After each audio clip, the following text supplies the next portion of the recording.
Good morning, fellow lovers of wisdom. It is an honor to be here as your MC today because we will listen to some of the few intellectual elites and scholars, the top 10% of people in this country, to talk about, not to justify whether there is indeed a Filipino philosophy or not, but to render a commemorative lecture on the men and women who contributed great ideas in philosophy in this country. Only the very best people in this field will take the time and make the sacrifice to come so far for a conference like this. Imagine a world without a genius mind. That's not possible. But a world without philosophy, that's not possible. In the spirit of the worldwide celebration of philosophy day today, teachers and philosophers throughout different topographies are gathered to listen and participate in this once in a lifetime opportunity to listen to those who exceeded their reputation beyond the university walls and contribute to the honing of philosophical ideas. Okay, welcome again to our webinar entitled The Groundwork of Filipino Philosophy, a tribute to the forerunners of philosophical discourses in the Philippines. So now we are now in the second tribute panel to uh, Claro Sinisa and Leonardo Mercado, and we have our two speakers. Our first speaker is Dr. Jeremiah Joven Joaquin, who will be presenting his paper entitled Synesis on the Paradoxes of Material Implication. Dr. Jj Joaquin is an associate philosophy professor at De La Salle University, Manila, Philippines, where he is also a research fellow at the Southeast Asian Research Center and Hub and research affiliate at the Center of Language Technologies. He works mostly in logic, metaphysics, but occasionally dabbles in epistemology, philosophy of mind, philosophy of religion, moral philosophy, gender studies, experimental philosophy, political philosophy, and recently in philosophical issues about public health. He has published several papers on this topic in various international reputable academic journals. He was a visiting research fellow at the Jean Nicode Institute at École Normale Supérieure in Paris, in France, at the Institute of Philosophy at the Slovak Academy of Sciences, Slovakia, at the Center for Applied Philosophy at Kyoto University, Kyoto, Japan, and at the School of Mathematics and Statistics at the University of New South Wales, Sydney, Australia, and at the School of Philosophy at the Australian National University. Presently, he is also the president of Philosophical Association of the Philippines and the founding Secretary General of the Union Societies and Association of Philosophy in the Philippines, and a member of Australian Association of Philosophy, Australian Association of Logic, and Association for Symbolic Logic. For our second speaker, we have Dr. Emmanuel De Leon, who will be presenting a paper entitled Leonardo Mercado, Eksplorasyon sa mga sangkap ng filosofiyang Filipino, lampas sa tradisyonal na uri ng pamimilosopiya sa Pilipinas.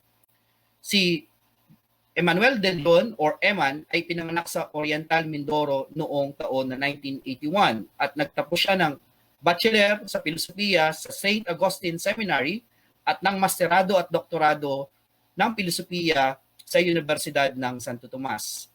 Isinulat niya at nadepensahan ang kanyang disertasyon hinggil sa uri ng diskurso ng mga pangunahing Tomasinong philosopher na tumanggap ng Gawad Julian Cruz Balmaceda noong 2018 mula sa Komisyon sa Wikang Filipino.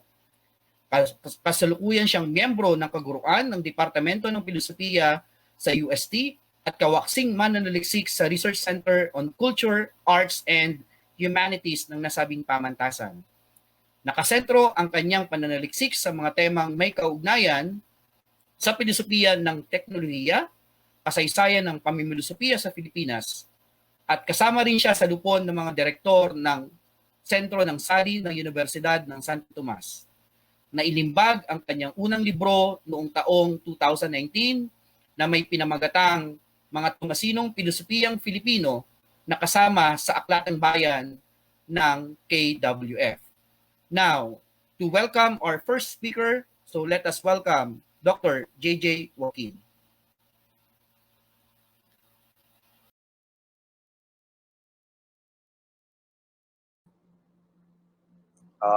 Thanks, Rod and PNPRS for inviting me in this event. And it's a privilege to give an honor to our, or tribute to our founding parents of philosophy in the country. Now, in this presentation, I'll focus on Clarice's work, particularly his work on the paradoxes of material implication. Here's a short outline. So I'll start with my project about the philosophy of Clarice. I'll talk about the paradoxes of material implication that he wants to solve, Synesis' proposal, of course, and some problems with Synesis' proposal, and I'll conclude with some brief remarks about the future of philosophy in the Philippines. Let's start with the philosophy of Clarice. So what I'll present will be a part of my project, my little book project entitled Claro R. Synesis on Conditionals, Probabilities, and Modalities. So this is a long project in the making. It's been 9 years since I've started doing this work, but eventually by next year, hopefully it will come out.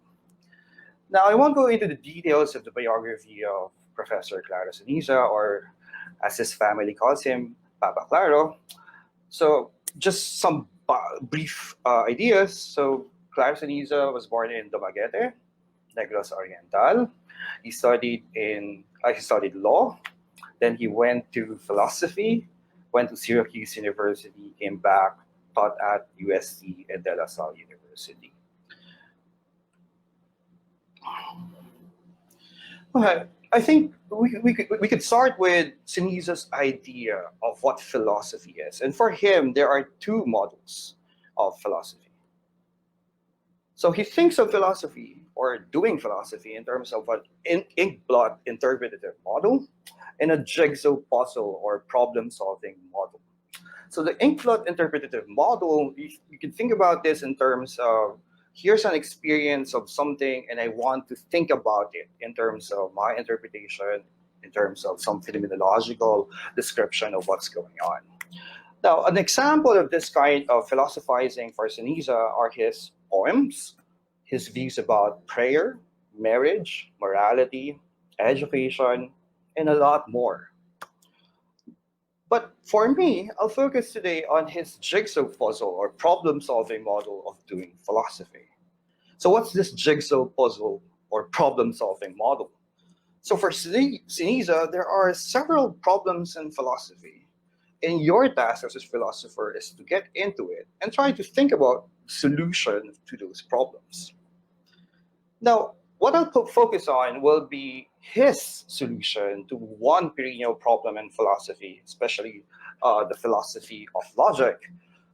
And his idea here is published in one of the best journals of logic, which is the Journal of Notre Dame Journal of Formal Logic. This was published in 1988, entitled Material Implication and Entailment. So I think he was the first Filipino philosopher, and I think only Filipino philosopher to be published there. Now let's try to think about the paradoxes of material implication, and let's try to situate Synesis' proposal with regard to it. Now here are the material implication or conditional that we need to think about. So if you have a conditional like, if you study for the exam, then you will pass it. If it rains and the ground is wet. If Fido is a dog, then Fido is an animal. If 4 is an even number, then it is a multiple of 2. Or a philosophical thesis like, if determinism is true, then free will does not exist. So all of these things are conditions. That is, if the antecedent is true, this first part here is true, then the consequent part, the second component of the conditional, is true. Now, traditionally, this one is analyzed using the standard analysis of two tables. So anyone familiar in logic will know that this formula, P hook Q, is true if and only if either P and Q are both true. So I'm using 1 and 0 here as semantic values for truth and falsity, respectively. This hook here will be your conditional connective. So P and Q will be propositional variables. So it tells you that your conditional will have the value 1, either if both the antecedent and the consequent part have the value true, or one part has the value false, the other one has the value true, and or both have the value false. The only time that the conditional is false is when your antecedent part, that is your P part, is true, and your consequent part, Q, is false. Now that's the standard analysis. Now we could have several definitions using the machinery of traditional logic or classical logic. So we define a true contradiction, or sorry, true conditional in terms of these particular definition. So the value of a given conditional is true if and only if the value of P is false or the value of Q is true. Now, your conditional is false, that is, it will have the value 0 if and only if P is true, the value of P is true, and the value of Q is 0. Now, in the semantics for the conditional, you may notice this kind of pattern. So if I have a true Q part, okay, the conditional will be true. If you have a false P part, then the conditional will also be true. So the only time that the conditional is false is when this P part is true while the Q part is false. So all of these things will be found in standard textbooks of logic. Okay? If you're using Kobe-Cohen or whatever kind of logic textbook, you'll see this kind of analysis. Now, there's a problem with this. There's a problem with this kind of thinking about conditionals. Why? So the first consequence, a weird consequence of this kind of analysis, is that a true conditional with a false antecedent will remain true. So for example, if I have a conditional, if 2 plus 2 is 5, 2 plus 2 is not 5, so that's false. Then the moon is made out of cheese. Now, under the analysis, this one will turn out to be true. Because, again, your antecedent has a false antecedent. Sorry, your conditional has a false antecedent. Now, on the other hand, if you have a true consequent, namely 2 plus 2 equals 4, then you could have a true conditional from if the moon is made out of cheese, then 2 plus 2 equals 4. So these two things are weird consequences because, again, how do you think of this? How should we think about the relationship between the antecedent and the consequent in a conditional state?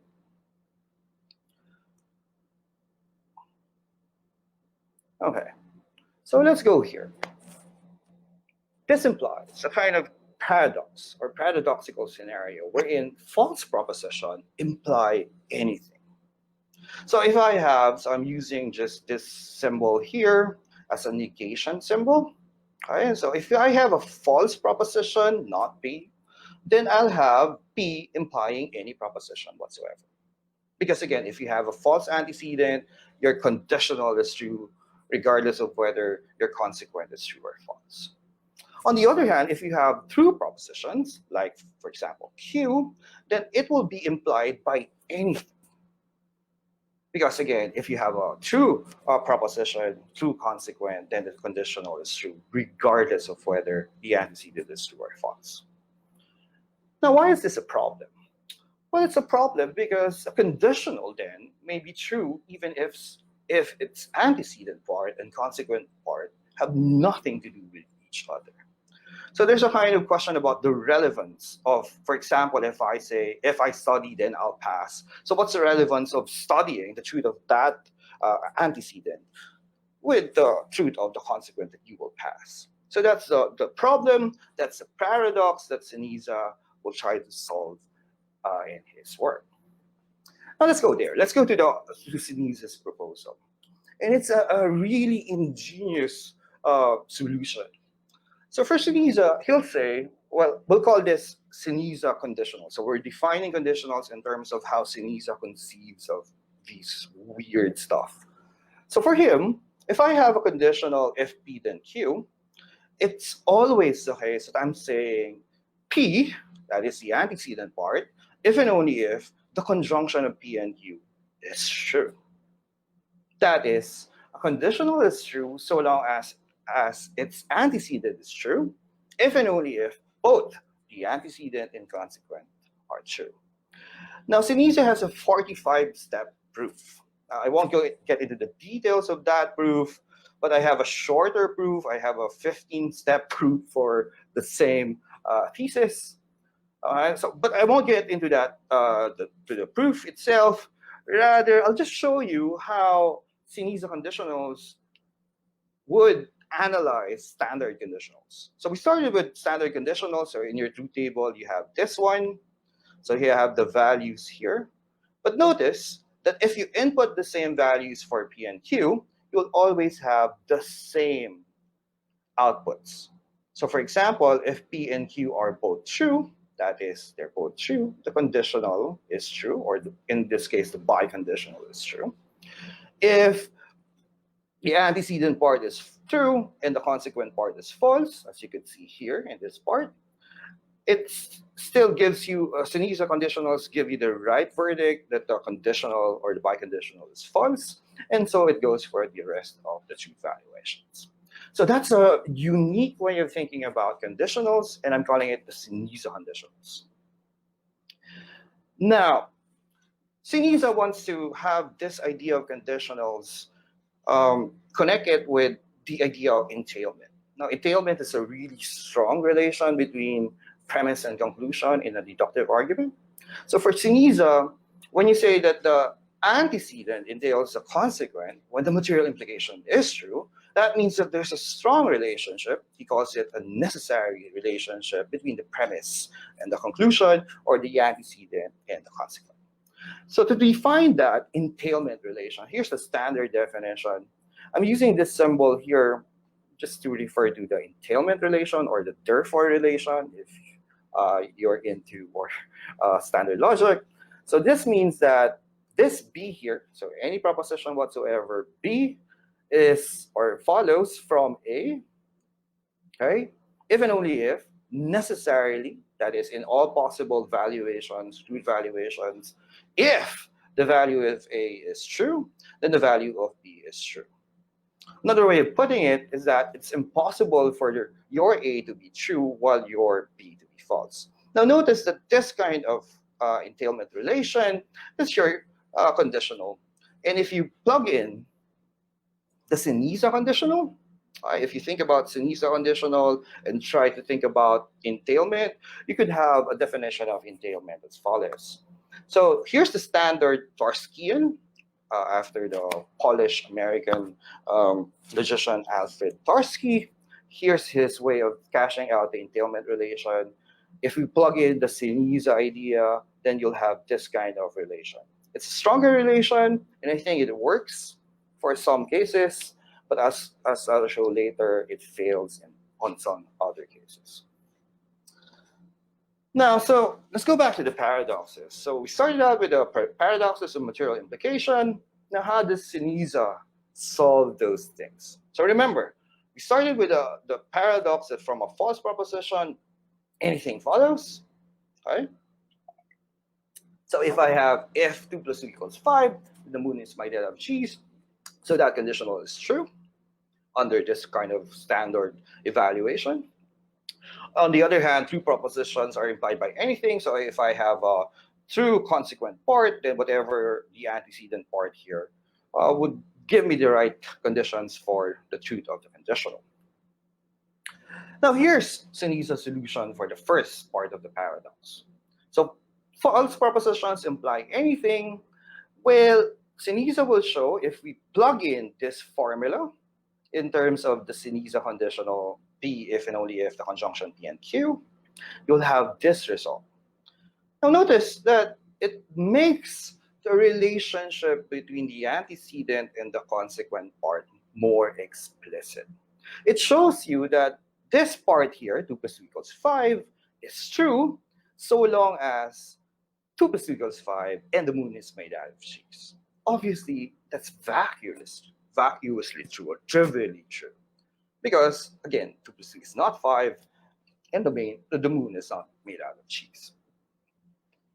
Now, how does Synesis solution work for the other side of the paradox of material implication?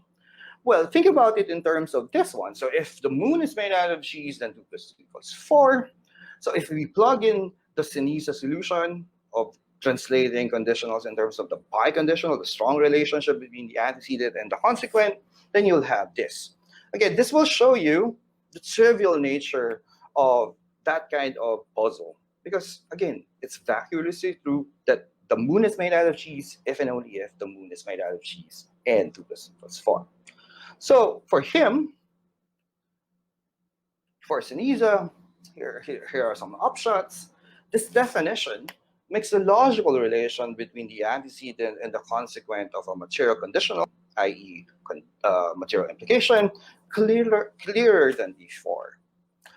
Here's a long code.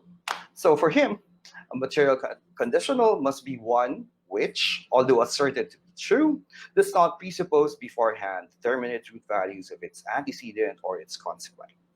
This, in fact, is the reason it is hypothetical. So conditionals are hypothetical statements. Its truth is perhaps determined, among other ways, empirically from the constant conjunction of states of affairs described by the antecedent and the consequent, or else is derived from more general truths. Now, remember this part, okay? The constant conjunction of states of affairs. Because now I'll give some problems for Synesis proposal. Now let's look at the definition. So here is a Synesis conditional. So you have your standard if P then Q, and he'll define it in terms of the biconditional P if and only if P and Q. So it's a strong relationship again. Well, here's the problem. The first problem will be we need to distinguish between a conditional and the conjunction of the antecedent and the consequent. Because Synesis analysis implies that the truth of a conditional ultimately depends on whether P and Q is true. The conjunction P and Q is true. But the problem is, it seems to imply that one must already know the truth of P and Q before one can ascertain the truth of P then Q. This then discounts the hypothetical nature of the conditional.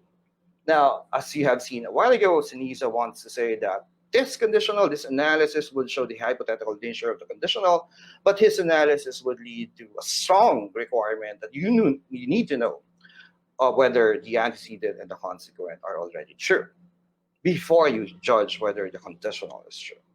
So that's the requirement, and I think that's a strong requirement for any conditional. Furthermore, you can think about a counterexample in terms of counterfactual conditionals. So you have conditionals like had P been the case, Q would have been the case. So that's a counterfactual.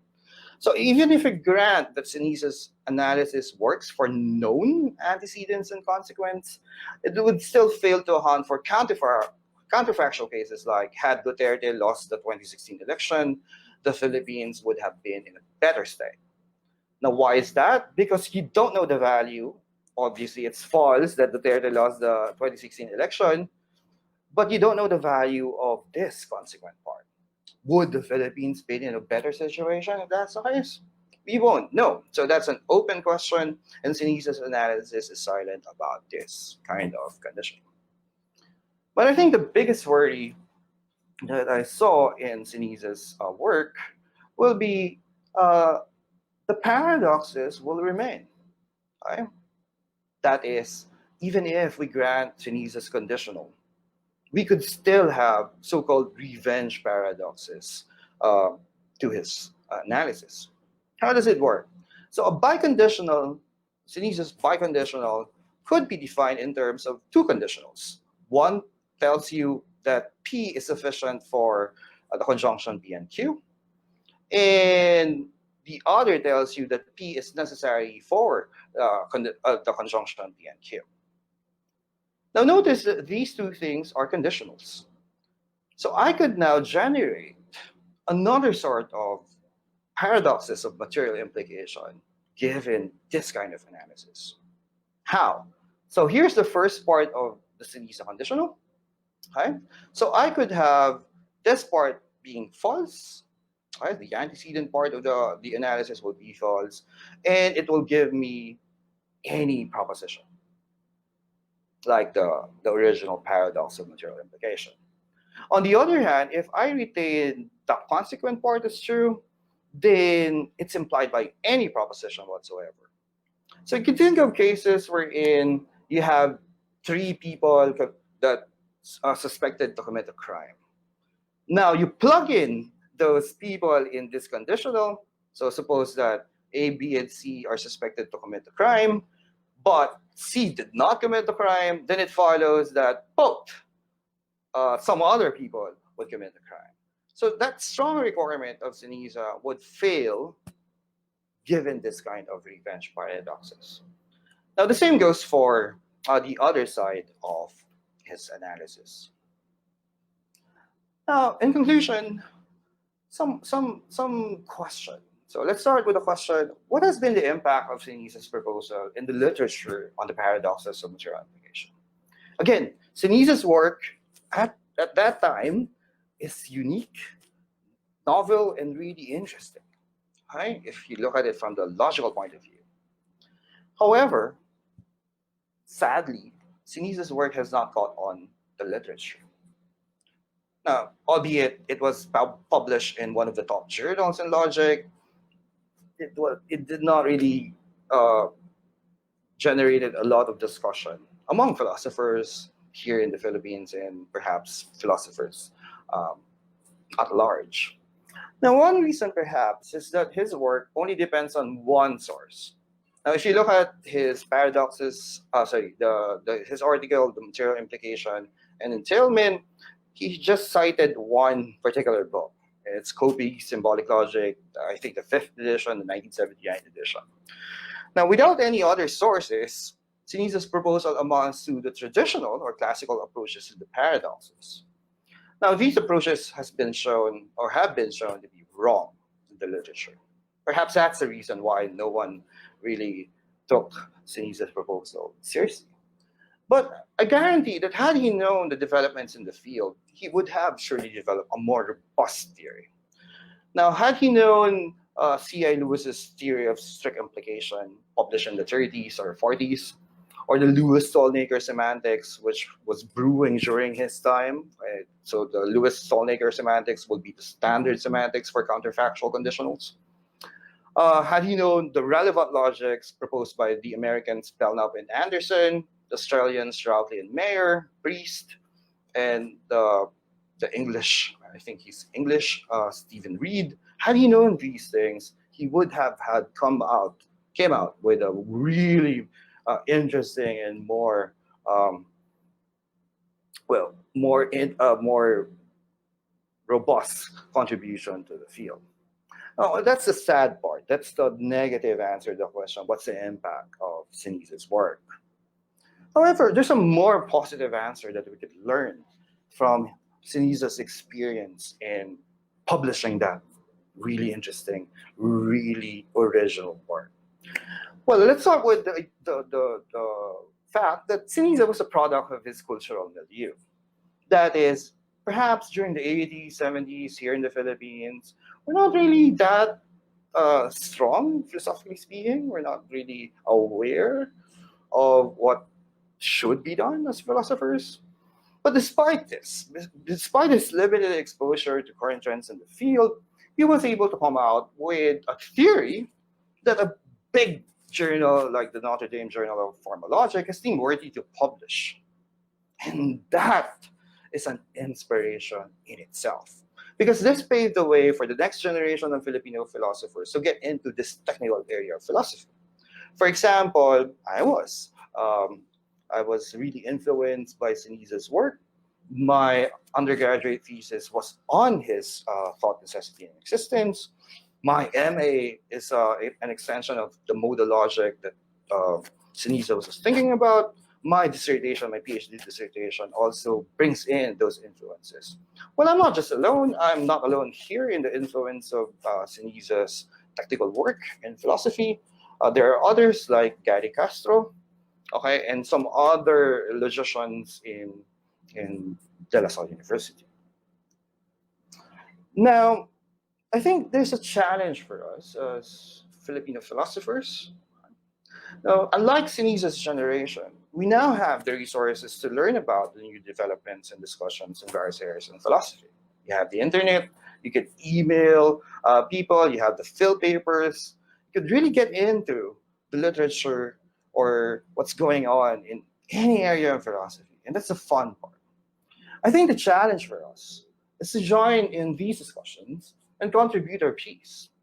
No, let's not just parrot people. Here's what this guy said, or here's what that guy said, but really to contribute an original idea, like Sinisa did, despite his limited resources. I hope that we could have our philosophical forbearance, the people we are giving tribute to, as our inspiration. Let them inspire us to do more and be more and contribute to this discipline that we all love and cherish. Salamat. And I would like to dedicate this presentation to Papa Claro, Mama Rio, his wife, and the Sinisa family who's listening or watching now. Cheers. Thanks.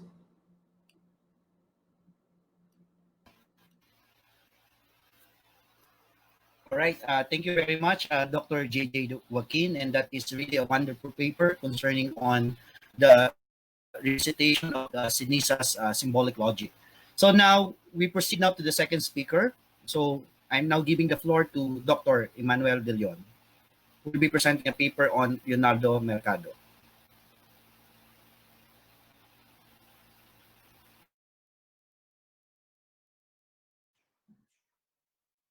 Magandang umaga po. Una, maraming salamat sa pamunuan ng PNPRS, Philippine National Philosophical Research Society, sa pamumuno ni Dr. Aguas. Sa pamunuan ng PNU South Luzon, kay Dr. Abenes at sa lahat ng dumadalo sa forum na ito. Bilang pagpupugay sa kontribusyon ng isa sa mga naunang naglatag ng kasalukuyang filosofiyang Pilipino, pakay kong talakayin sa oras na ito ang ilang pasakalye sa filosofiya ni Leonardo Mercado. Kulang siguro yung nakalaang oras para matalakay ang kabuuan ng kaniyang filosofiya, kaniyang mga akda. Kaya ilang batong pananda lamang ating bibigyan ng pansin sa oras na ito. Na kapag tayo na mismo nagbasa ng kaniyang mga isinulat, hari nawa ay makapagbigay tayo ng ilang guide para basahin yung kaniyang mga opus. Bukod dito, wala tayong monopolyo ng pag-unawa at interpretasyon sa kaniyang sinulat. Talagang walang substitute sa pagbabasa ng mismo akda. Kaya siguro higit na makatutulong ang panayam na ito kung magbabanggit tayo ng ilang mga signposts sa pag-unawa ng filosofiya ni Father Mercado. Tatlong bagay ang gusto kong talakayin sa oras na ito. Una yung layuning filosofiko ni Father Mercado. So, lahat naman ng philosopher ay merong philosophical task. So saan niya nais dalhin yung pamimilosofiya. Pangalawa, yung kaniyang mga ginamit na metodo o pamamaraan para mabigyan ng artikulasyon, para mabigyan ng justice yung kanyang layuning filosofiko. At pangatlo, titingnan natin kung ano yung lugar ni Father Mercado sa kasaysayan ng filosofiya sa ating bansa. So alam natin na Cebuano itong si Father Lenny. Kaya nga siguro karamihan, kung hindi lahat, ng kaniyang mga akda ay nasa wikang Ingles. So pinanganak siya noong March 16, 1935. Ito coincide ng March 16 sa pagkakadiscover ni Magellan sa Pilipinas, 1521, ano? 1935 dito, so panahon ito ng pamahalaang Commonwealth sa ating bansa. At alam natin, nagkaroon ng Japanese occupation pagkatapos ng ilang taon. Mayroon dalawang digmaang pandaigdig. So, kaya naudlot yung elementarya ni Father Mercado. Pagkatapos ng nasabing digmaan, pinagpatuloy niya yung kanyang pag-aaral sa Cebu pa rin, hanggang high school. And then, pagkatapos ng high school, saka natanggap sa Philippine Tuberculosis Society, yung kanyang nanay na si Ingracia bilang nurse. Nag-migrate sila sa Maynila. Sa Makua, unang nag-aral ng kolehiyo si Father Mercado. Kumuha siya ng kurso sa mechanical engineering. Ano? So, isang taon lamang ito at kaagad siyang pumasok sa Christ the King Mission Seminary sa Quezon City noong 1954. Dito niya na-encounter si Father Ambrosio Manaligod, isang paring SBD mula sa probinsya ng Isabela. Sa classroom ni Father Manaligod, buhay na buhay yung discussion tungkol sa nationalism. Malakas kasi yung panawagan sa nationalism noong mga panahong ito, 60s, 70s, 80s. So alam natin, malakas yung diskriminasyon sa mga Pilipinong pare noong panahon yun. Para sa intellectual biography ni Father Mercado, magandang basahin natin yung unang kabanata doon sa librong Essays on Filipino Philosophy na may pamagat na Why I Started to Write on Filipino Philosophy. Nandun yung intellectual background, ano? Sino ba yung mga naka-influence sa kanya? Binabanggit niya dito si Hajime Nakamura, yung libro ni Hajime Nakamura. Saka yung isang linguist na na-encounter niya sa isang seminar sa NEMI. Balikan natin yung artikulo yun para sa kaniyang intellectual biography. Dito natin ipapasok yung layuning filosofiko ni Father Mercado. Namulat siya sa matinding pangangailangan ng nationalismo via Father Manaligod. Nakita ni Father Manaligod sa kanya na maging sa bansang Pilipinas, dihado yung mga Pilipino. Hindi pantay ang turing sa mga paring Pilipino. Halimbawa, alam natin nung panahon yun, ang mga kongregasyon, ang mga pamantasan ay pinamumunuan ng mga banyaga. Halimbawa sa kasong SBD, mga German priests. Kailan lang naman nagkaroon ng Filipinisasyon sa pamumuno, no? So, pinaglalaban ni Manaligod yung nationalismo sa pamumuno. Meron nga silang trio, yung Manlimbar, parang gumbur sa Ambrosio Manaligod, Lim, si Hilario Lim, isang Jesuita, at saka si Benito Vargas, isang Dominiko. Naglalaban nila itong nationalismo sa pamumuno. Dinala naman ni Father Mercado yung nationalismo sa larang ng intelektual. Tinaas niya ito sa level ng epistemolohiya. Kasi nakita niya na ang pagkakolonisado ng mga Pilipino ay hindi lamang sa pisikal. Noong panahong ito, palasak yung salitang tuta. Yung ating tuta, ito yung batang anak ng aso. Pero ang ibig sabihin nito ay kontrolado, puppet, ganyan, ano? Sunod-suburan. So, sinabi ng mga aktivista na tuta ng kano, so, tayo ay kontrolado pagdating sa ekonomiya, politika, edukasyon, maraming pang iba. Kaya ginamit ni Father Mercado yung parirala na tuta sa isip. Ito yung paglalarawan niya sa ganap na kontrol sa pagkatao ng mga Pilipino. Kapag kontrolado ang isip, hindi na kailangang sakutin tayo physically. Kung ano ang nasa isip, malamang yun ang isasagawa. Kung tayo ay merong American dreams, malamang ang ating mga bibilhin ay mga produktong Amerikano, mga banyaga. Bunga ito ayon kay Father Mercado ng matinding panggagaya. Matinding panggagaya. At walang appreciation sa sariling atin. Okay? So, kaugnay nito, binanggit niya doon sa librong Explorations in Filipino Philosophy, kwento ni Father Mercado. Noong nag-aaral pa ako ng high school, ambisyon kong maging Filipinong Hemingway. Sinubok kong gayahin ang naiiba niyang paraan ng pagsusulat, pero nagresulta ito sa pagkaunsyamik sapagkat nag-iisa lamang ang Ernest Hemingway. Sa kasagsagan ng kasikatan ng Beatles, nagkaroon ng Filipino Beatles. Merong iba sa atin na nais maging Pilipinong bersyon ni Frank Lloyd Wright sa arkitektura. At marami pa tayong mababanggit sa listahan ng mga manggagaya. Nagsasanhi ito ng psikolohikong karamdaman sapagkat hindi natin kayang lampasan ang orihinal. Kanluranin ang ginagaya natin. Kapag pinagpatuloy natin ito, hindi tayo titingalain kailanman. So tinitingnan niya dito na yung pagka-kolonisado natin ay yung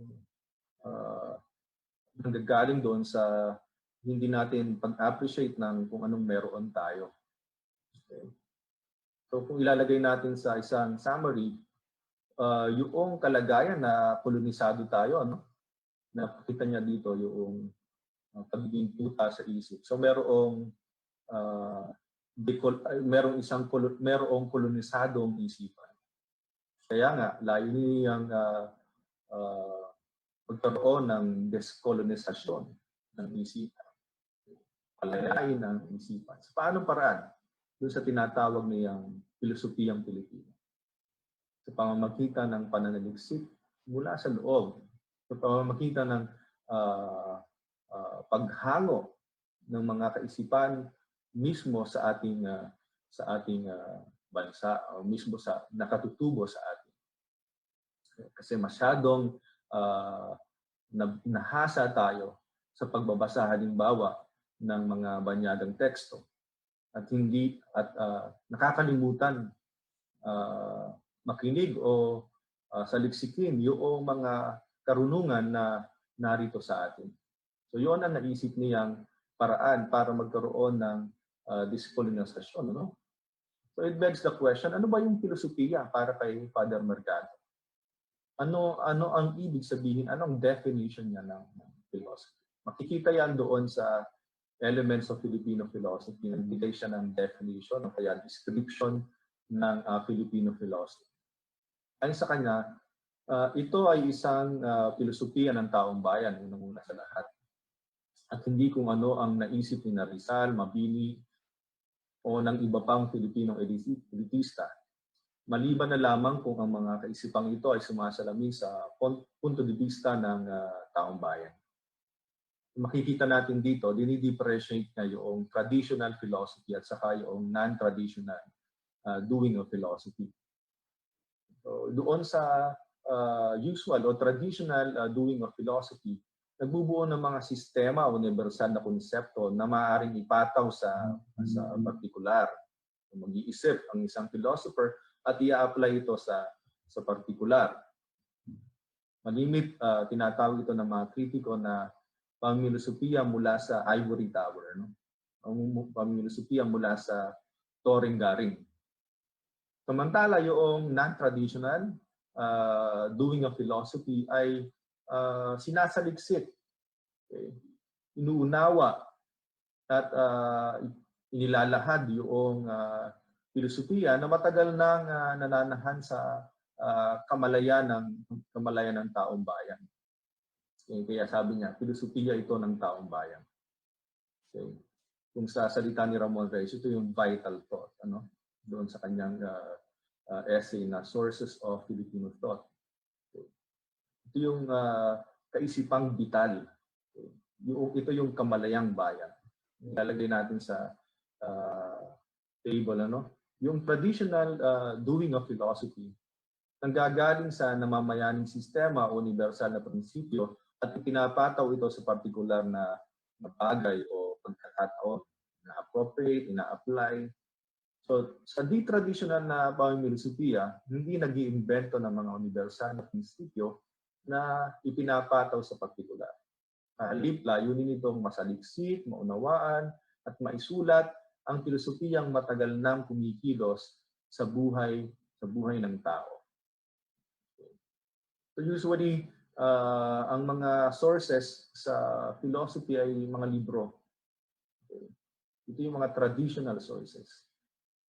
Pero nagbigay ng alternative sources si Father Mercado. Ito yung mga wika, kaisipan, kwentong bayan, mga kasabihan. Okay? So itong mga ito ay naglalaman din ng mga elemento, no? Mga aspekto, mga sangkap na filosofiko. Kaya sa di-traditional na pamimilosopiya, gumagamit din ng di-traditional na sources o batis. Ano? Paano ginagawa yon? Ganito yung apat na magkakaiba ngunit magkakaugnay na pamamaraan na ginamit ni Father Mercado sa pangangalap at pagpapaliwanag ng tinawag niyang mga elemento ng filosofiyang Pilipino. Metalinguistic analysis, phenomenology of behavior, comparative oriental philosophy, at value ranking. So hindi exclusive dito sa apat na ito ang maaari natin gamitin sa interpretation of Filipino worldview or interpretation of Filipino ethics. Pero sa kaso ni Father Mercado, itong apat na ito ang ginamit niya. Okay. So mahabang discussion ang dapat ilaan sa pag-aaral nitong mga pamamaraan na ito. Pero pahapyawan lamang natin sa forum na ito. Ano? Doon sa metalinguistic analysis, dumadaan ito sa proseso. Una, inililista ang mga kataga o lexims na mayroong potensyal na maging basihan ng nilalamang filosofiko. Dito nakatutulong yung mga diksyonaryo ng mga wika sa Pilipinas. Halimbawa yung isa sa mga unang artikulo ni Father Mercado na tungkol sa loob o nakin. Ano? So, hindi na niya yung mga silita na may potensyal na naglalaman ng kaisipang filosofiko. Pangalawa, inililista ang mga kahulugan ng mga kataga sang-ayon sa kanilang usage. Ano? Pangatlo, ginugrupo ang mga kahulugan ng mga kataga batay sa kanilang relasyong kognitibo. Ito ba ay nasa intellectual theme? Ito ba ay nasa volitional theme, ethical theme, or emotional theme? Ano? Yung mga bahagi ng psychic, ng psikolohiyang Pilipino, yung sa relasyong kognitibo. At pang-apat, hinihinuha o diniderive ang pansamantalang filosofiya mula sa mga grupo. Ang mahalagang salita doon yung pansamantala. No? Kasi nga gumagamit ng pamamaraang induktibo. Sa inductive method, yung mga conclusion dito ay pansamantala. Kaya sabi ni Father Mercado, yung mga conclusion ko dito ay totoo hanggat hindi napapatunayang mali. So, nasa atin yung burden of proof, if you want to call it that way, ano?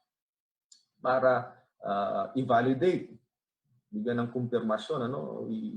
I-falsify yung mga pansamantalang teorya o filosofiya na nabuo doon sa ginawang pamamaraang induktibo.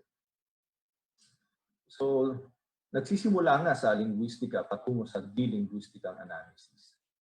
At sa social science, sa una, pero tumutungo sa reflection sa isang di-linguistikang analysis. Kaya nga tawag meta-linguistic analysis. Lampas sa linguistikang analysis. Iniisa-isa dito, gumagawa ng abstraction ng kahulugan ng salita para malaman ang nilalaman nito. Nasa leksik, na abstract. Pagkatapos, hahanap ng pattern o padron at pagkakapareho sa kahulugan para makarating sa isang pansamantalang teorya. Ang magandang halimbawa nitong paglalapat niya ng metalinguistic analysis, makikita doon sa pages 55 hanggang 64 noong Elements of Filipino Philosophy. Okay, hindi na natin masyadong madidiscuss. Pwede nyo tingnan yung mga pahinang ito sa Elements of Filipino Philosophy. Dito ay nilista at ikinakategorya ni Mercado ang iba't ibang salita na may kaugnayan sa loob. Kaya nga, inilista muna, no? Yung tinitingnan yung usage. And then, igugrupo. Sa intellectual theme, nakakita siya ng 8 usage sa loob. And so on. Sa volitional, nakakita siya ng 6 na usages.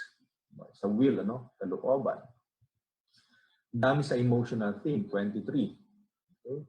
Lalo na sa ethical theme. Okay? So, napansin ni Father Mercado na mas marami tayong salita na ginagamit na napasok sa emotional sa ethical theme kumpara sa intellectual at saka sa volitional theme. Kaya sabi niya, ano kaya ang implikasyon nito? Ano kaya ang ma-derive nating conclusion dito? Sabi niya, ang identidad na Filipino, ang kaugaliang Filipino, ay mas naka-incline doon sa intuitive, emotive, at sentimental kaysa doon sa pagrarason. Okay? Pag-intellectualize. Mas ginagamit yung puso, yung emosyon sa pagdedesisyon. Bukod sa metalinguistic analysis, nariyan din yung phenomenology of behavior. Para kay Father Mercado, yung behavior, yung the way, kaugalian, mga wika rin ito, pero hindi sinasalita, kundi sinasagawa. Kaya bukod sa wika, isa pang batis ng filosofiyang Pilipino ay mga kaugalian o behavior ng taong bayan. Paliwanag niya sa Essays on Filipino Philosophy. Ginagamit natin ang phenomenolohiya upang malaman kung mayroong mga padron sa ugaling Pilipino na inilapat sa mga partikular na usaping inuusisa. Kapag napatunayan na ang padron at napagtagni-tagni ang kanilang ibig sabihin, hinihiluha natin ang ilang filosopikong paliwanag upang makatulong sa pag-unawa ng nakapaloob na dahilan sa nasabing padron ng kagawian. Isang magandang example nito yung kanyang analysis sa salitang loob na may kaugnayan doon sa behavior, doon sa ating kaugalian na pagtanaw ng utang na loob or debt of volition. So, nakita niya yung loob, hindi lamang interior, hindi lang ito tungkol sa buti, hindi lamang ito tungkol sa sariling takit, kundi may pagka-holistiko rin yung ating konsepto ng loob. Okay? So, hindi nagko-compartmentalize. Yung will, hindi ito pang sarili lamang. Laging may relasyon ito sa kapwa. Yung gusto natin ay merong yung niloloob natin ay laging kinukonsidera ang kabutihan ng kapwa. Okay? So, yung self, hindi ito yung autonomous self ni Kant, halimbawa, Talagang walang I daw. Ang meron ay loob kapwa. Ako kapwa. At hindi yun compartmentalized. So, magandang basahin yung mga paliwanag ni Father Mercado dito. Isa pang pamamaraan na ginamit niya yung comparative oriental philosophy. Pinapalagay na may pagkakatulad ang pananaw sa mundo ng magkakarating bansa.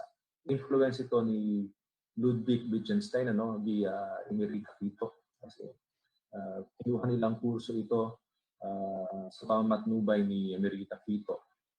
So, yung tinatawag ni Wittgenstein na family resemblances, yung magkakapamilya, yung magkakapamilya ay magkakamuka. Hindi man sila magkakapareho, pero magkakamuka.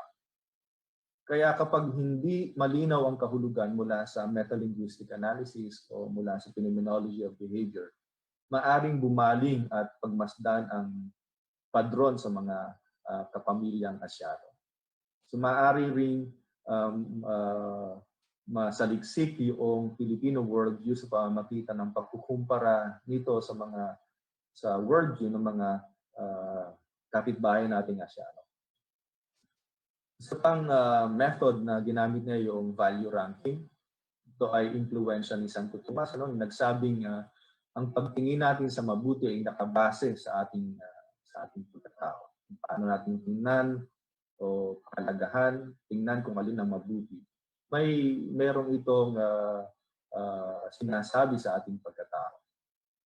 Pero may aspekto ng ating pagkatao na impluwensyado ng ating mundo, ng ating pagka-Pilipino. Ibig sabihin, ang ating pagtingin sa mabuti ay salamin din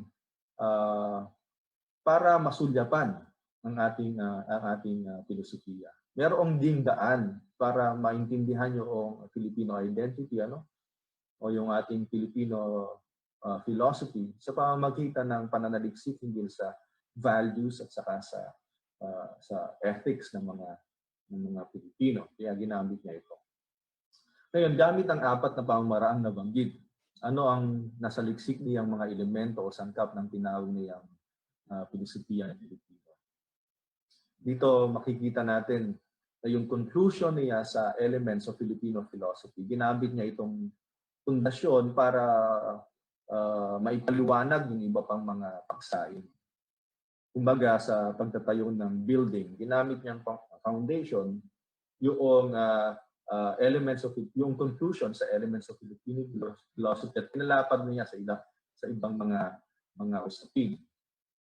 So, ang naging conclusion ng elements of Filipino philosophy yung pagiging holistic o non-dualistic ng Filipino worldview at saka pagiging Eastern nito. Hinanap niya yung mga paliwanag dito o mga premises doon sa ating konsepto ng loob, sakop, kagandahan, pagka, gawa, kawalan, okay, pamathalaan, marami pang iba. So magandang basahin din itong mga paliwanag niya dito sa mga indigenous concept na ito, Okay. So makikita natin na baligtad, nauna yung conclusion and then hinanapan niya ng premises. Hinanapan niya ng premises yung kanyang conclusion. Kaya halimbawa yan sa bakit ba mayroong konsepto ng hiya? Langin na yata ako sa oras. Anong kondisyon ng posibilidad ng hiya? Dahil nga yun sa pagiging holistiko, sa hindi dualistiko. Dahil yung konsepto natin ng sarili ay hindi hiwalay sa konsepto ng kapwa. Kaya minsan sinasabi ni Father Mercado, baka yung paggamit natin kay Buber o kaya kay Levinas tungkol sa Idaw or sa other, hindi talaga fit doon sa konseptong Filipino. Kaya yung goodwill, yung will ni Kant, kasi hindi naman, sabi niya, the Filipino does not think in either or categories. His is both and in the spirit of harmony. We said that since loob has a holistic concept of the body, there is no dichotomy between the inside and the outside of the person. Okay? So walang loob labas sa filosofiyang Pilipino. Sinabing kapwa, ganun ka rin. Hindi ibang tao. Hindi ibang tao. Kaya nga sabi ni Father Albert Alejo, isa sa mga na-influensya ni Father Mercado. Kung pag-aaralan ng loob, hindi maaaring ikahon lamang sa simplistikong paghihiwa ng loob at labas. Ang kagandahang loob, halimbawa, hindi lamang ganda sa loob, kundi kabutihan sa pakikipagkapwa. Sa makatwid, ito ay palabas rin. Okay? So, kaya nga wala raw tayong kauliang utang sa labas. Walang kagandahang labas. Anyway, doon sa huling bahagi na lang, so medyo babasahin ko na lang ito kasi kulang sa oras at para maging precise na rin sa gusto nating kumpuhin. Siguro, isa si Father Mercado sa pinakang putok sa gusto niyang gawin. Hindi siya nagpaiba-iba ng ginagawa sa filosofiya. Alam natin ang kanyang discourse, ang kanyang genre ay interpretation of Filipino worldview at saka interpretation of Filipino values, ethics. Kahit doon sa kanyang isa sa pinakang huling artikulo noong 2016 sa Critique, Reflections on the Status of Filipino Philosophy. Giniit ni Mercado na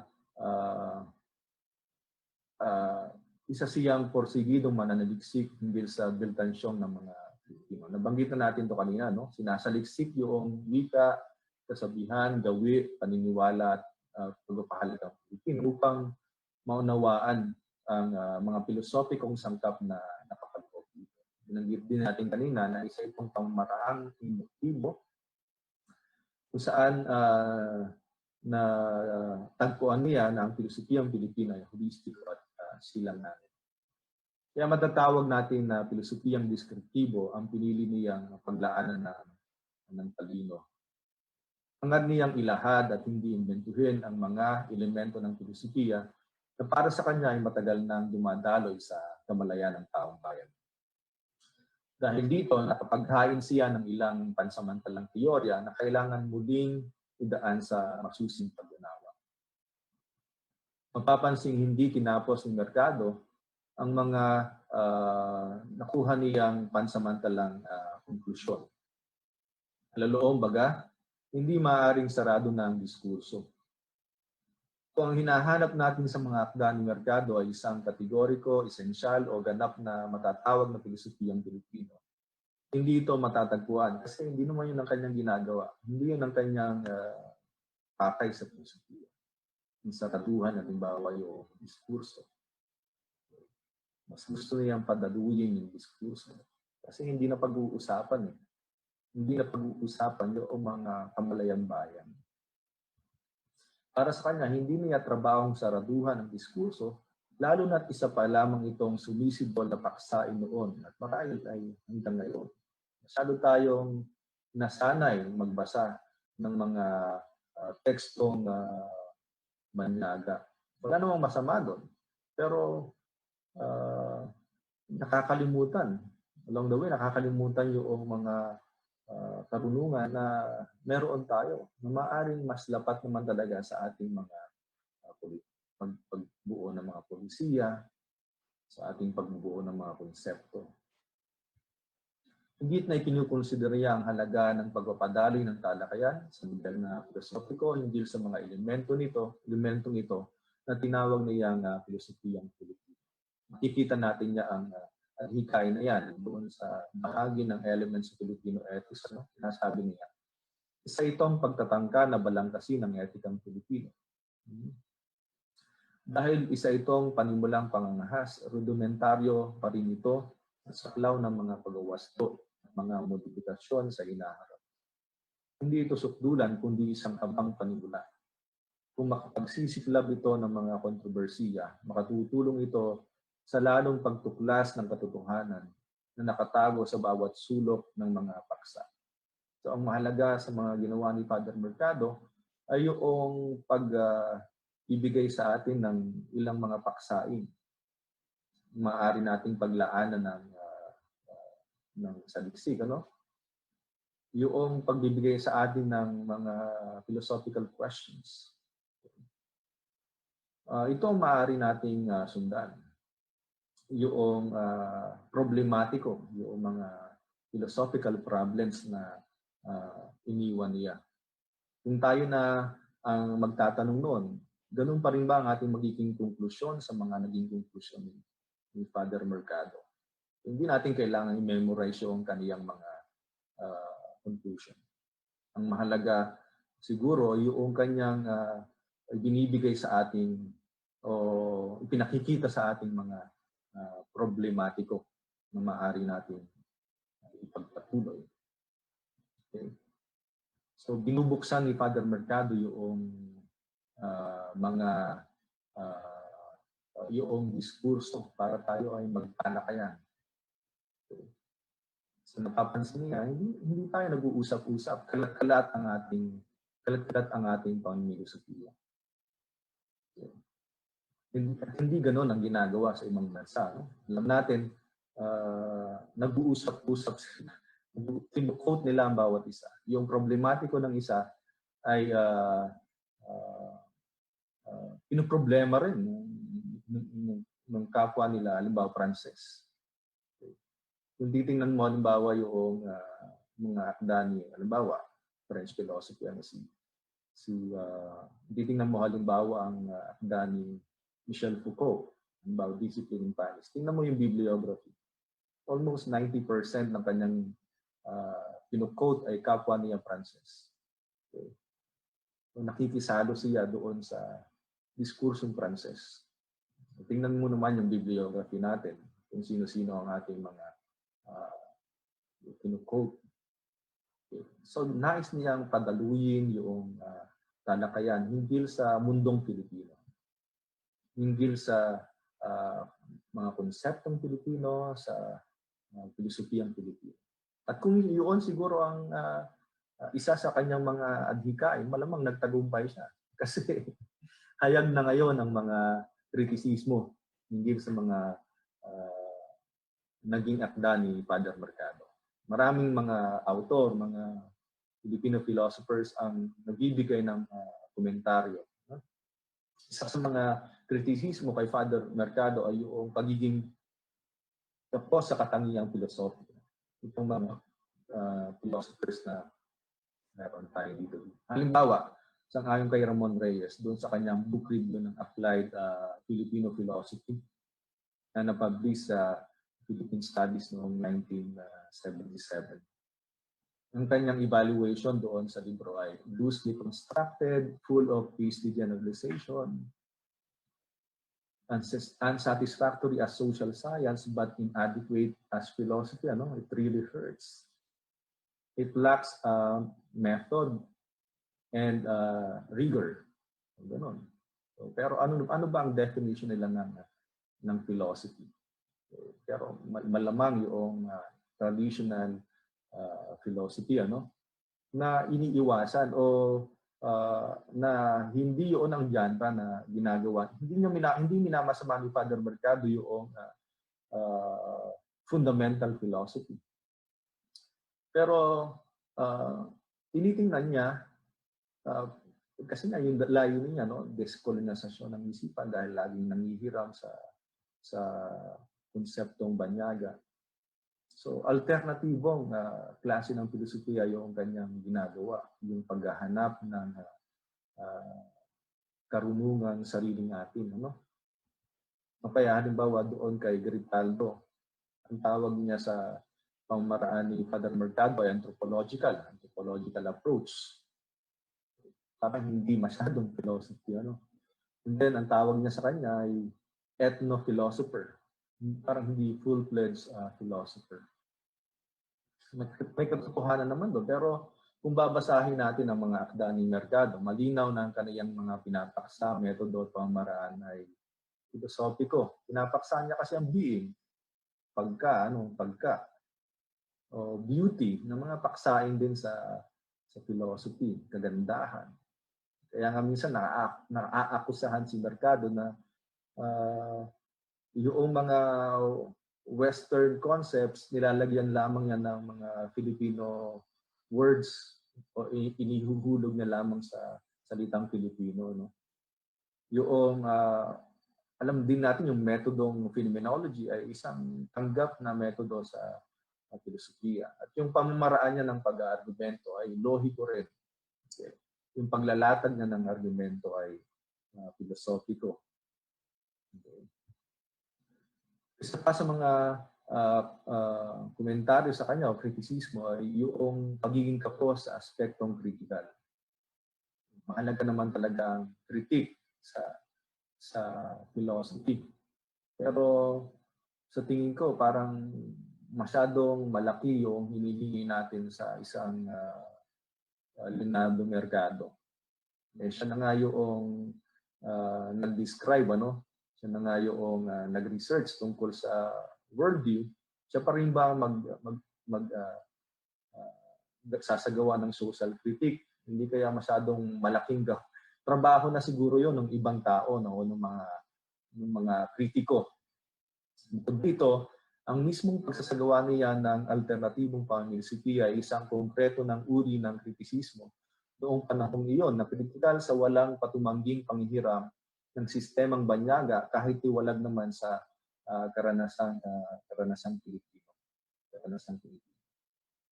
So, kung titingnan natin, yung mismong pamimilosofiya niya ay kritisismo na. Okay. So, dahil masyado tayong nangihiram. So gusto niya ng iba naman. Something uh, revolutionary siguro yung bagay na ginagawa niya yun. Mahalaga itong paglampas niya sa tradisyonal na uri ng pangfilosofiya.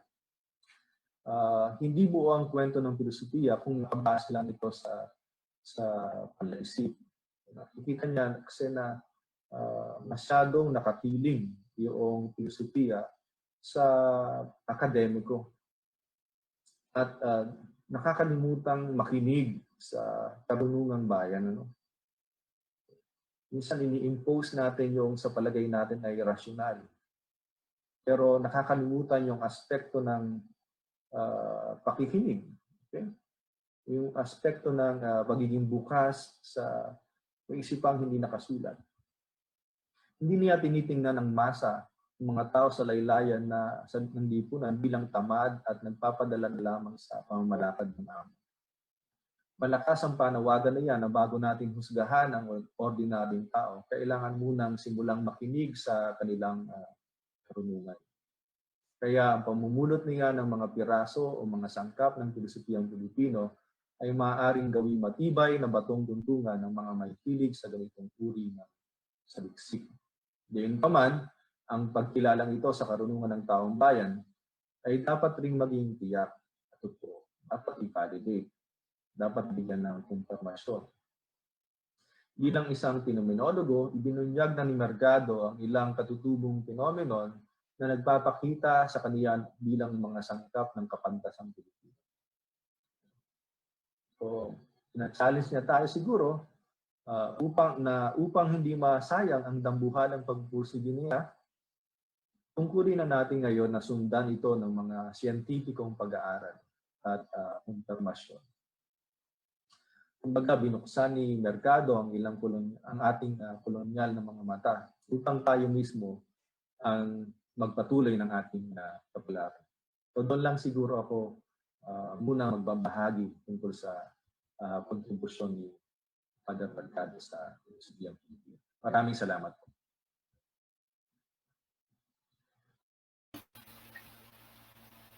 All right.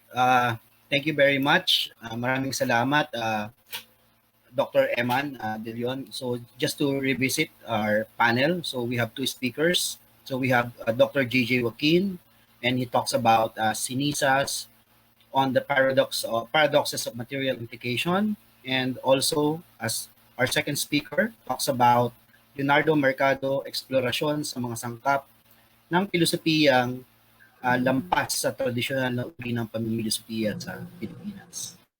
So now, I think Sir Jeric will be posting the question. Okay, so this is a question from Sir Mark that is addressed, I think, to Dr. Eman. So, meron bang sarili, kay Sir DJ, from Mark of Cavite State University. So, ang tanong niya ay, meron bang sariling logic as a discipline ng ating bansa? O maaari nating ma-associate ang bugtungan, idiomeya bilang mumunting fragments ng logic? Hello, can you hear me? Okay, so thank you very much for the question, Mark. It's interesting to look at local varieties of bugtong, idioms, and so on to come up with a kind of logic, quote unquote. Now, I think I understand your question in two parts. So the first part will be, do we have a technical logic here in the Philippines? Well, we're starting to have that. I'm forming a logic group by next year in celebration of World Logic Day next year. So let's see. Now, the other side of your question is whether there is a local logic. Now, there's a school of thought right now known as cross-cultural philosophy. They're looking for ways of thinking about logic in terms of cultural variances or cultural invariances. So if there is such a Filipino logic, perhaps it's culturally relative, but I'm still looking for what that is if you're interested. There's experimental work going on in terms of cultural variants of logical devices. Thanks. All right. Thank you very much, Dr. JJ. So this one, I think is, Sir Jeric, this is a question to the first panel. So this is about the question of power to be of Dr. Hernedo. So, okay, so this one is from FK Parawan. So I admit that even now, copy symbolic logic is still my main reference textbook. So the rise of modern model logic by Lewis was more on answering this material implication, and copy described this material implication as a weak implication, and copy's material implication is a symbolization of common partial factor of the various different kinds of implications signified by the if and then phrase. What amazes me is that these attempts to strengthen implication further pave way to the modal logic and its uh, next one, the continuation.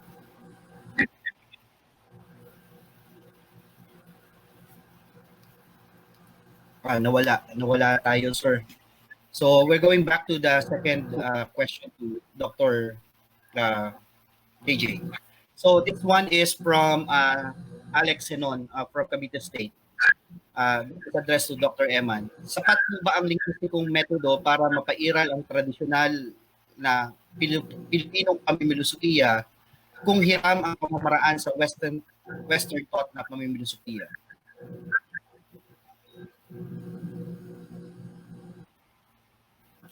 Hello? Naririnig ko ba ako sa front? Yes, sir. Yes, sir. Medyo naglalakad dito sa bahay.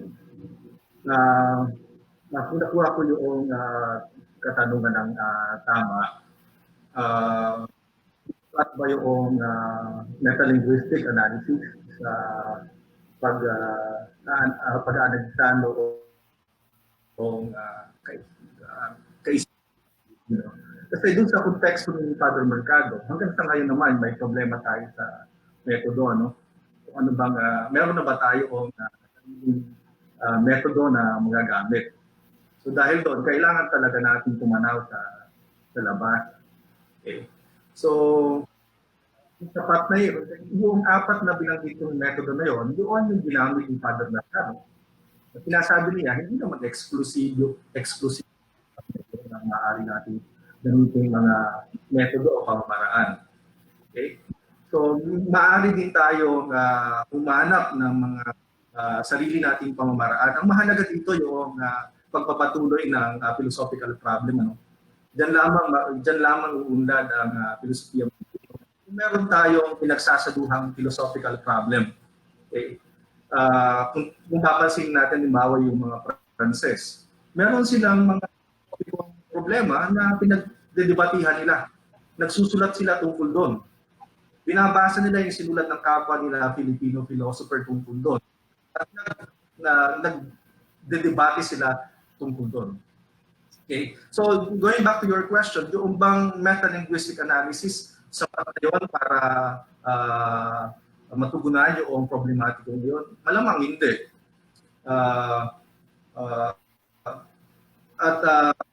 Buo na ba tayo ng sarili nating pamamaraan para sabihin natin hindi na tayo kailangang manghiram sa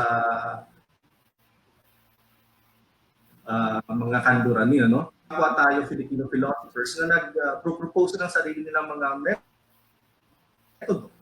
Halimbawa si Napoleon Pacquiao. So, kailangan na natin ito rin gamitin, i-analyze ang mga ito.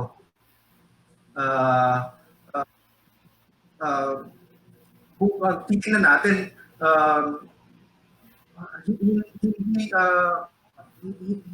hindi masama ang kalagayan ng filosofiyang Pilipino. Okay? Kasi kung halimbawa, sasabihin natin, yung mga Western may sarili na silang mga pamamaraan. Mahabang panahon na silang namimilosofiya eh. Kung papansinin natin yung kasaysayan ng filosofiya sa ating bansa, bata pa ito. Kung ikukumpara mo halimbawa sa Greek philosophy o sa German philosophy, Italian philosophy, and Chinese philosophy, hindi ko dapat ikumpara yon. Kasi historical context ang pinanggagalingan. Tayo nagsisimula, bata pa yung ating kultura ng pamilosofiya. Okay? Kung tayo masyadong mag-isip na kawawa naman yung Filipino philosophy, wala pa tayong sariling method. So kailangan magsimula dyan eh. Kailangan magsimula doon sa muna ni Father Mercado. Kumbaga sa isang poso na mano-mano, kailangan katihin ito eh. Kailangan may magsimula. Hindi ibig sabihin na yun. Okay? Hanggang sa makabuo tayo ng sarili natin method. Mula sa pagsusulat natin, mula sa pagbabasa ng dito.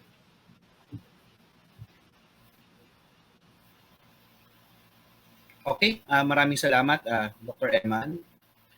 Okay, so this one is from Christian, okay, mula sa Sumascano Seminary. Paano po natin masasabi na ang filosofiyang Filipino ay ang pag-iisip ng taong bayan kung ang ating mismong pag-iisip ay hindi purong at hango lamang sa iba't ibang pag-iisip gaya sa mga ibang bansa? Dahil kung ang pag-iisip ng taong bayan ay hindi Filipino, maituturing ba itong filosofiyang Filipino?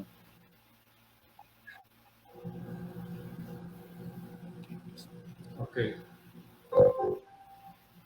Hello?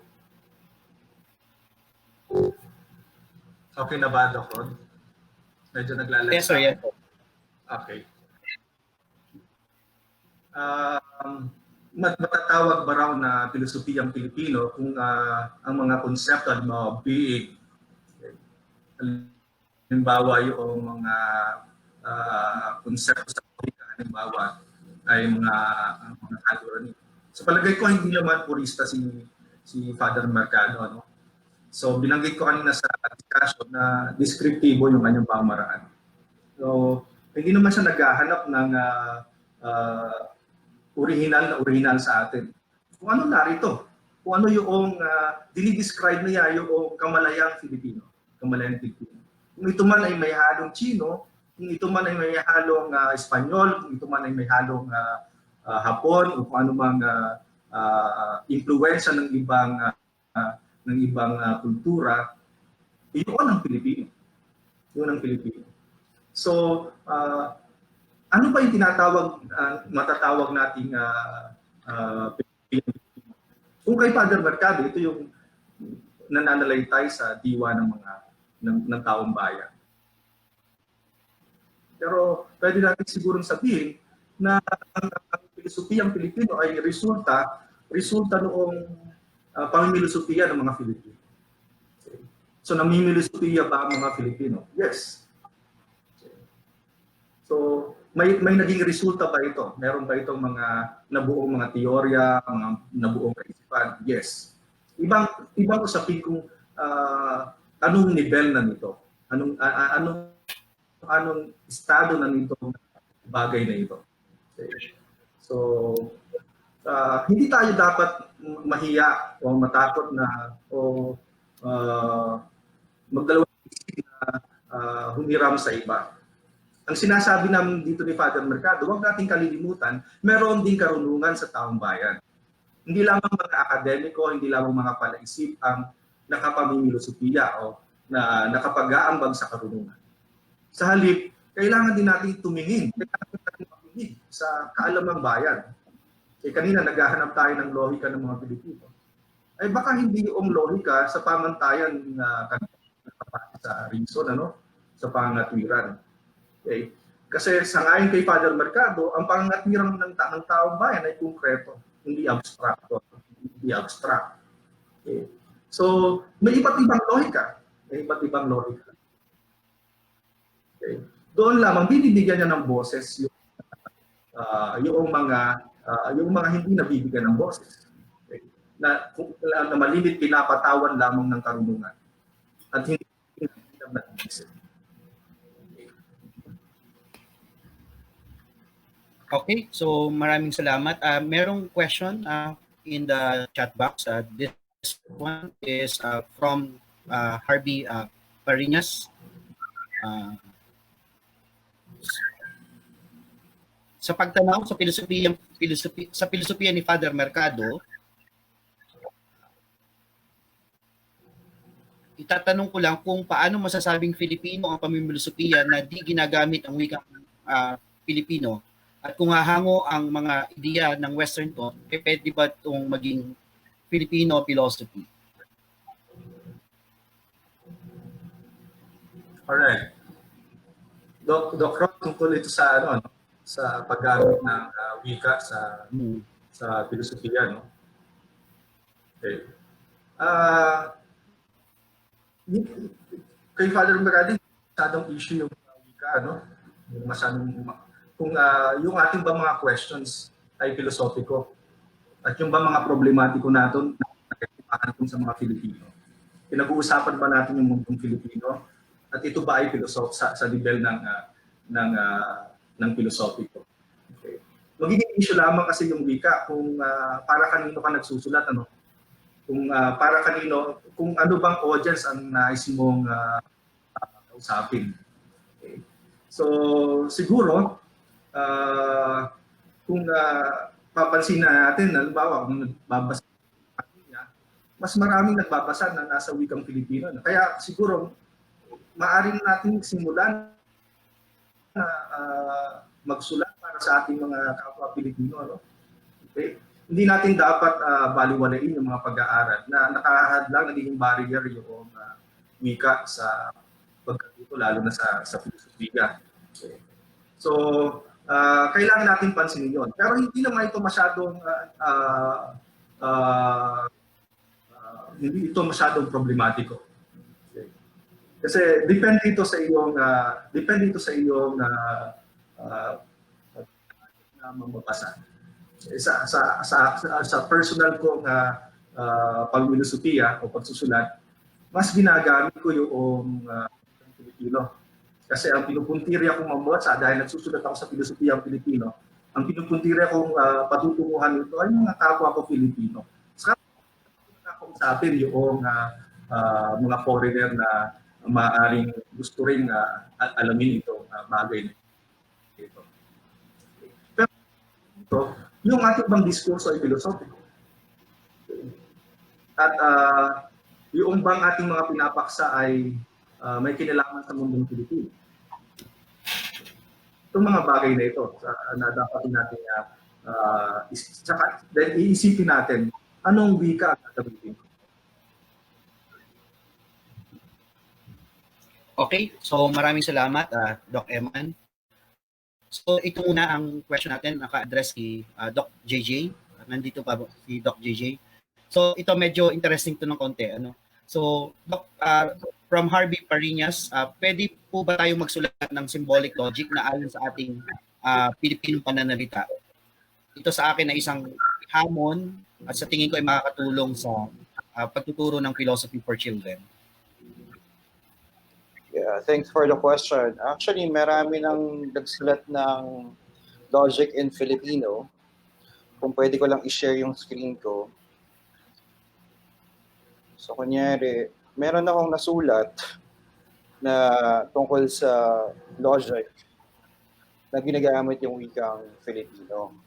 So, makikita mo to, it uses yung natural language semantics na pinauso nila Barbara Party, Richard Montague no 1970s. So yung idea nito, gagamitin yung lingwahe natin, o yung wika natin, tapos magkakaroon ka ng parang analysis. So kunyari, yung analysis ng conjunction, ng at, yung maliban, yung meron kang exceptions or sanhi or yung mga dahilan, and so on. So pwede mong gamitin talaga yung wika natin to analyze those things. So kunya ang ano lang naman natin, we need more people to work on this one. Kasi nandiyan na yung nandiyan na yung structure, nandiyan na yung tools. Ang kailangan na lang talaga ay more people to work on those things. Thank you. Sir JJ, sigundahan ko lang yung question. since ito ay has something to do with parang translating symbolic logic in a Filipino language.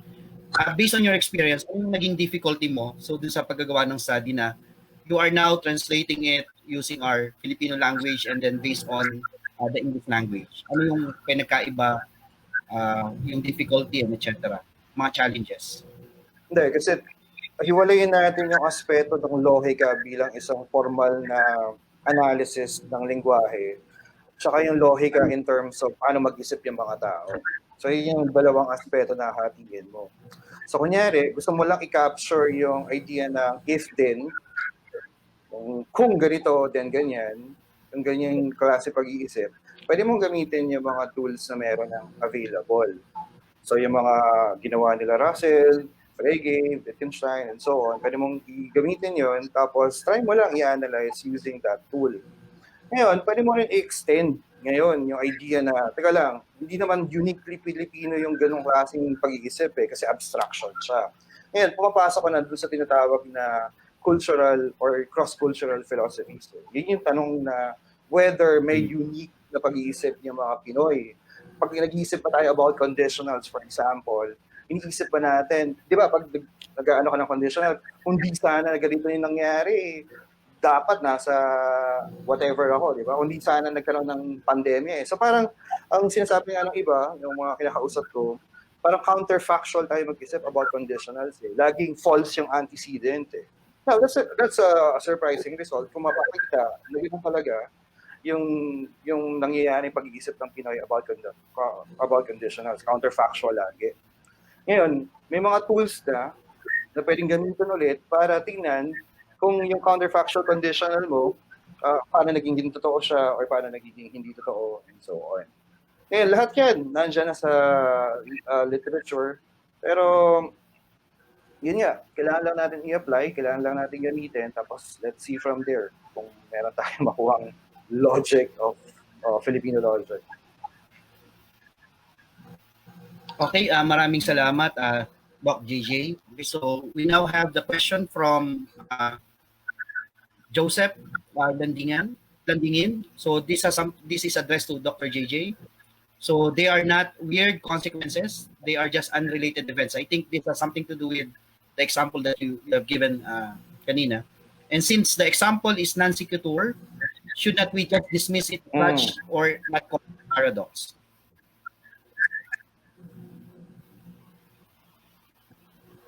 I like the question kasi nga, yun yung pinag-iisipan. Let's go back to the paradoxes of material implication. Just to be precise, napuputol ba ako? Sorry. So just to be precise, the question is about the standard analysis of the conditional. So you have a conditional like, if P, then Q. Given the standard analysis, if your antecedent is false and your consequent is true, or either your antecedent is false and your consequent is true, whatever the other component parts of the conditional may be, it will be true. Now that's paradoxical because, again, intuitively, you want your antecedent and consequent to be related. Tama ka parang non sequitur yung example na if 2 + 2 = 5, then the moon is made out of cheese. Walang connection.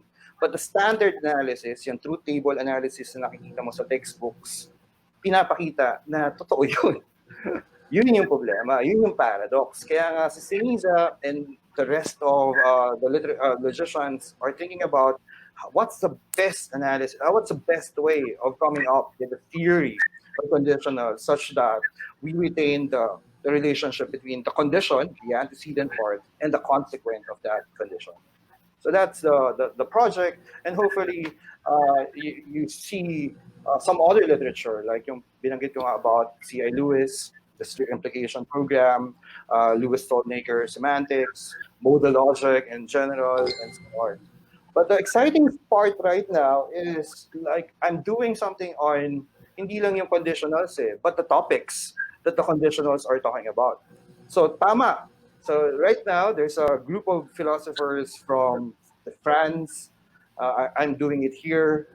Someone from Australia, US. We're all doing this kind of topic preservation semantics. So yung iniisip namin, okay, so here's your conditional. So gusto mo yung topic from the antecedent to your consequent, nagre-relate eh. Pero you need a kind of apparatus, a formal apparatus, like a topic that the conditional should be about. So kunyari, hindi ka pwedeng if 2 plus 2 equals 5 equals, then the moon is made out of cheese. Bakit? Kasi they're off topic. Magkaiba yung topics na pinag-uusapan nila. Pero that's another kind of logic. That's a different way of thinking about the relationship between antecedent and consequent. So that's a project right now, and hopefully you could join us. Kasi wala pa. Nagsisimula pa lang literature. It's just 5 years old. Okay, marami pang pwestuhan dito. If you're interested, there's I'm coming out with a work on that, on the topic literature, and hopefully it gets published next year. So I'll just share it with you. Thanks. Okay, so we have tigisang tanong sa ating mga speakers.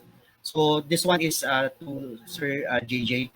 Sir, I do understand, particularly I'm really amazed with the symbolic logic and the analysis of Claro Synesis to the paradoxes of material implication. But medyo naano lang ako na parang he was not able to dialogue it with the Western thinkers or other thinkers because of the problem of the cultural milieu. But as a scholar of Synesis, I think based on your analysis, what are the gaps of modern symbolic logic, and how are we going to situate, for example, the contribution of Claro Synesis with these gaps? Yeah, so that's interesting. If I go to some biographical things about Professor or Papa Claro, I'm calling him Papa Claro.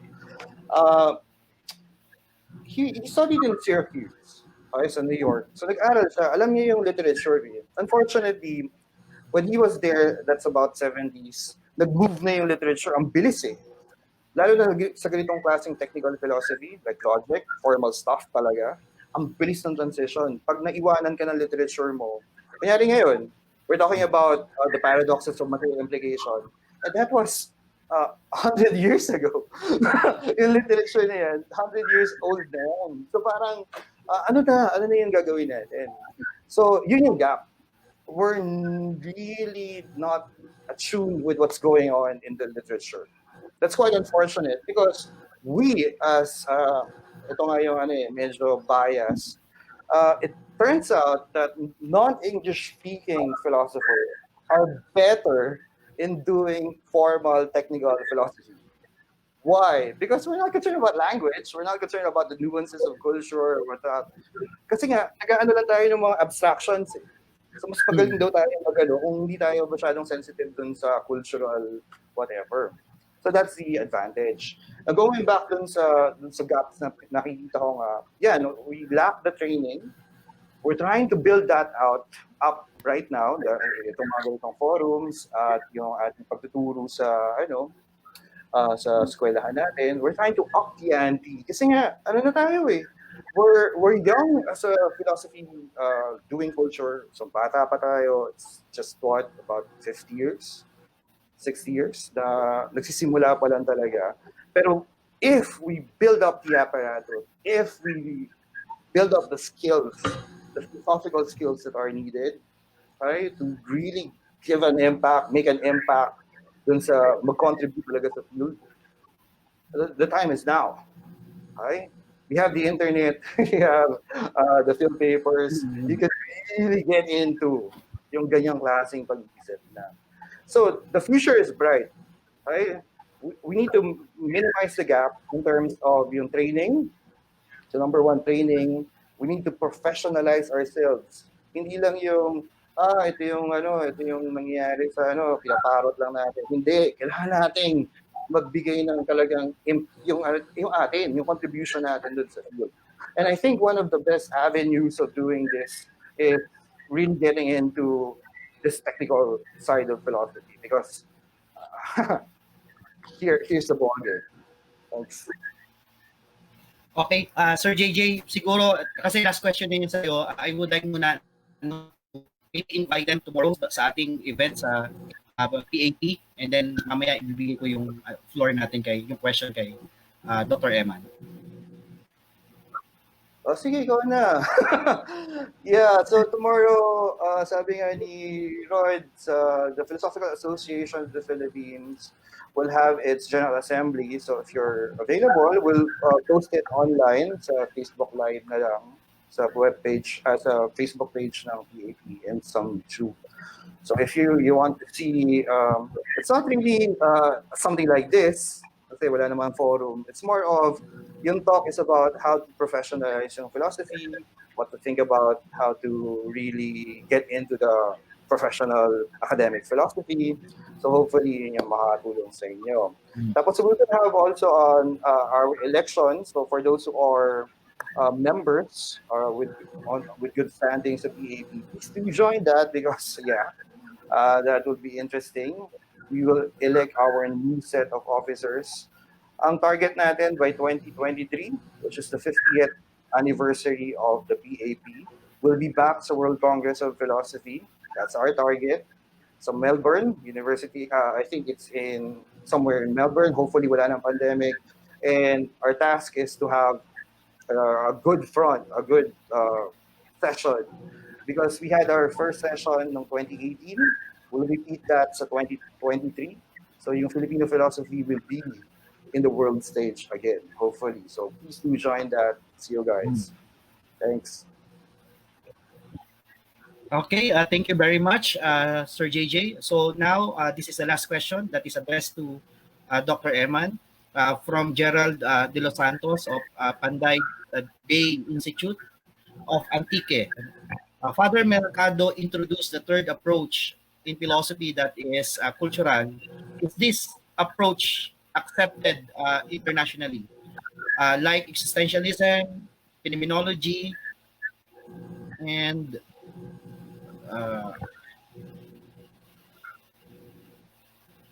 the continuation. Okay, sige sir. Rod, yung bang question na naglalag sa akin, no?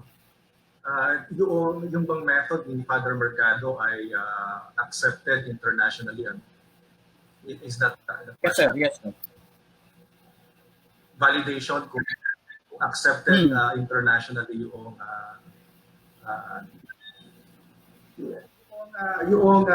categorical answer doon, diretsahang question, sagot doon, yung anthropological approach, hindi lang naman si Father Mercado ang gumagawa niya.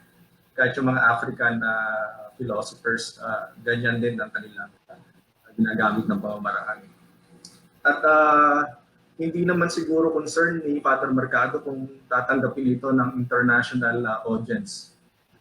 So, wag na nating itanong yung ganung bagay kasi hindi pa nga ito pinagtatalunan pa nga ito dito sa ating bansa, ipagbebenta na natin sa ibang bansa. So wag na natin masyadong concern kung ito ba ay kikilalanin din pa sa ibang bansa. Mahalaga, mag-usap-usap tayo. Ang ganda nung nakikita ko mga questions sa chat box ng YouTube, no? Meron tayong mga komentaryo, meron tayong mga puna kay Father Mercado. Maganda yun. Okay? So panahon na ito para simulan nating batayan pioneers na ito, ano? Synesis, Mercado, and so on and so forth. Panahon na natin para basahin ito. Magbigay tayo yung mga komentaryo natin dapat fuel din o pagbabasa sa kanila, ano? Then meron mga tanong doon sa chat box tungkol bakit walang mga textbook na nakasulat sa wika sa ating bansa. So wika sa ating bansa. So tayo na yung sumagot siguro nun. Okay? Tayo na sumagot nun. Bakit hindi tayo gumagawa nun? Nakikita natin yung kahalagahan ng mga bagay na yun. Gawin natin. Okay? Meron tayong nakikita mga kakulangan sa Filipino philosophy. Kailangan tayong kailangan tayong mag-participate sa discourses sa Filipino philosophy. Hindi tayo komento ng komento lamang sa mga conferences o kaya sa mga forum na katulad nito. Eh kung sa tingin natin meron tayong kakayahan magtulad sa Filipino, sa translation and so on, merong mag-focus doon. Okay? Kaya kailangan merong mag-focus doon. Kailangan merong kritiko. Kailangan may fenomenologo. Kailangan anong pagpapayaman ng filosofiyang Pilipino.